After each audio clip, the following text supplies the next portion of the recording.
No shit, Sherlock, said Karl Mork to Lisbeth.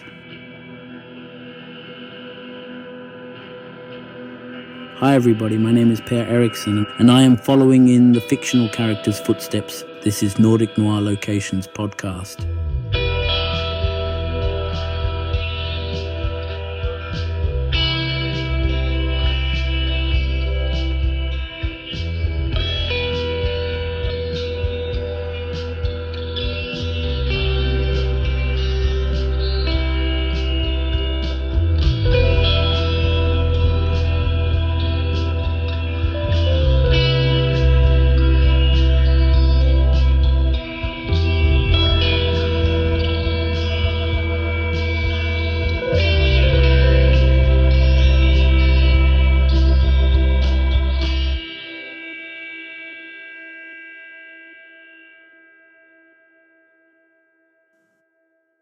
Welcome to the first ever episode of the Nordic Noir Locations podcast.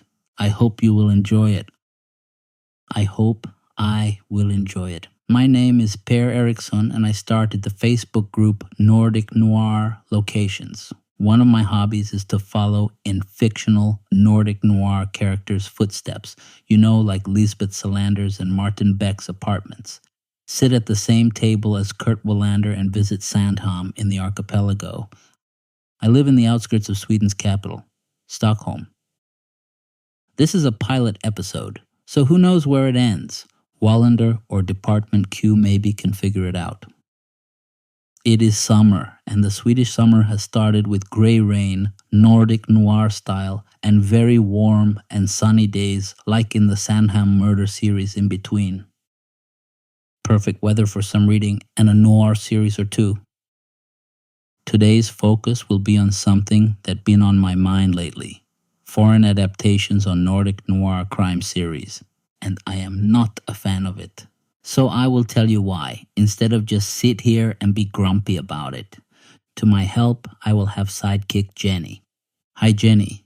Hi Per. You are the one that will keep me on the track so I won't get lost in whatever is on my mind. Because no one will benefit from my mind will be way out in the water, see it swimming. To quote the Pixies, and you are a totally made-up character, aren't you? Absolutely. And there is nothing more to it. Right. So let's start this first episode of the Nordic Noir Locations podcast. I am Per Eriksson and you are listening. Action.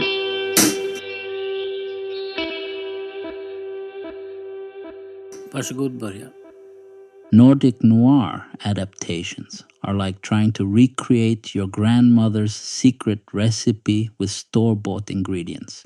You might get something edible, but you'll never capture that authentic magic.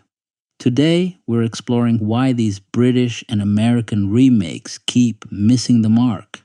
That's such a perfect analogy, and it really captures what's happening with shows like The Crow Girl, where they've essentially stripped away everything that makes Nordic noir. Well, Nordic. It's fascinating how this trend evolved. Back in the 70s, Sweden was absolutely saturated with American crime shows. Columbo, Kojak, Beretta, and we couldn't get enough of them. The high-octane action and dramatic flair were exactly what we wanted.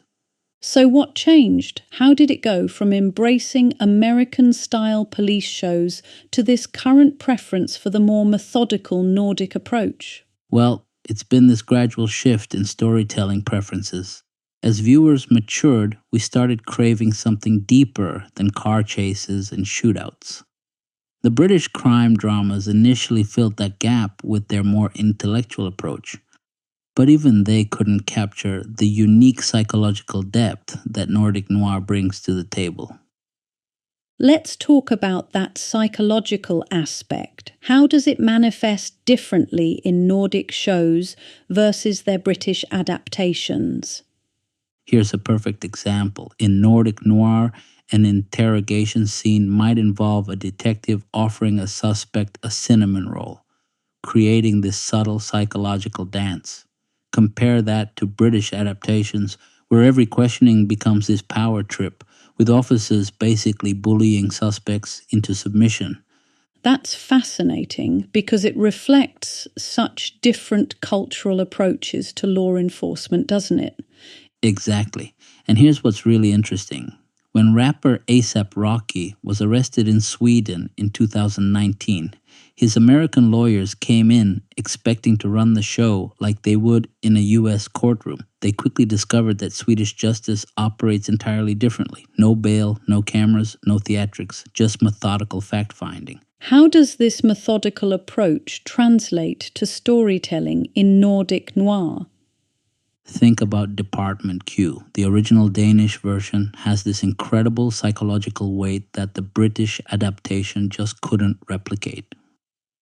It's not just about the performance, it's about understanding the cultural context that creates that kind of character development.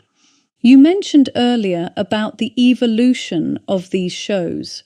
What makes modern Nordic Noir so distinctive from other crime dramas? It's this unique combination of psychological depth and societal commentary. When Mai Cheval and Pei Vallot created Martin Beck, they weren't just writing crime stories. They were examining Swedish society itself. That's something that gets lost in translation when you try to transplant these stories to Britain or America. So, what's the future for these adaptations? Are we reaching a point where audiences prefer the originals? You know, streaming platforms have completely changed the game. Instead of spending millions on adaptations that often miss the mark, producers should focus on bringing original Nordic noir to wider audiences. The success of shows like The Bridge proves that viewers are willing to embrace subtitled content if the storytelling is compelling enough. That makes me think about authenticity in storytelling. How important is cultural context to these narratives? It's absolutely crucial. Take the way Nordic shows handle investigation scenes. There's this emphasis on patient, methodical work, building a complete picture through careful observation. It's not about dramatic confrontations, it's about the gradual accumulation of truth. And this reflects the actual Nordic approach to justice, right? Precisely. In Nordic countries, the legal system isn't about creating a spectacle. It's about finding truth through careful, methodical work. That's why scenes of police brutality or courtroom theatrics feel so out of place in these adaptations. They're importing cultural elements that just don't fit. What would you say to someone who's never experienced Nordic noir in its original form? Start with the originals, The Bridge, The Killing, or the Martin Beck series. But I also highly recommend the two Finnish series Deadwind and Border Town. These shows offer something unique, a window into a different way of thinking about justice, society, and human nature. When you watch them in their original form, you're not just getting a crime story, you're getting cultural insight that no adaptation can truly capture. That really brings us back to your grandmother's recipe analogy. Some things just can't be replicated without losing their essence. Exactly right. Just as you can't capture the taste of your grandmother's cooking by using different ingredients, you can't capture the essence of Nordic noir by simply applying a dark filter and adding some snow. It's about understanding the culture, the history, and the particular way of seeing the world that creates these unique stories. To round this off, I have to say, I think some cultures can learn something from the Nordic crime fiction. There are some French and Spanish female cops that seems modeled from their Nordic peers, and I think those cultures use the Nordic women's way of doing it to get some space in a traditional society, but they are not Saga Noreen, Lisbeth Salander, or Sarah Lund, nor are they Sofia Carpi. A well-written character should stand on their own ground, but that doesn't make it Nordic noir.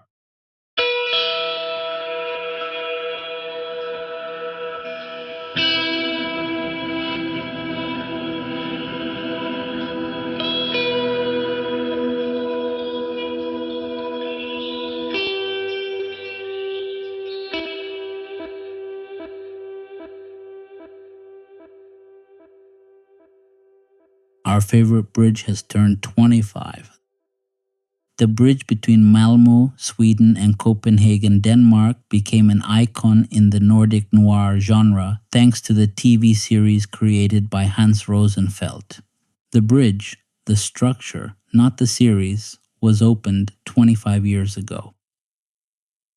July 1st, 2000 was the day the 16-kilometer-long connection between Sweden and Denmark opened.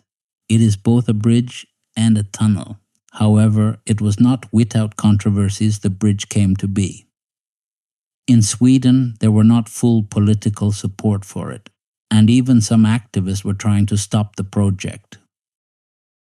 Today, few people even remember all the fuss, and we can celebrate the bridge as a 25-year-old. The TV series premiered in Sweden and Denmark in September 2011 and was an immediate success. Actors Sofia Helin and Kim Bodnia gained international fame with the series, especially Sofia Helin with her quirky role as Saga Norén.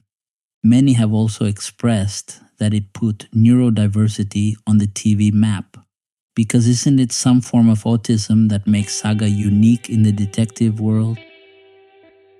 Many of us have made pilgrimages to the bridge, one of Nordic Noir location's top 5 places to visit.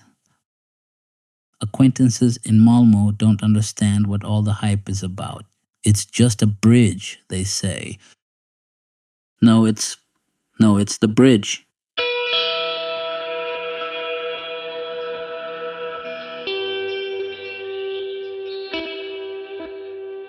Hats off and congratulations, the bridge. Thanks for all the mystery. Cheers and thanks for listening.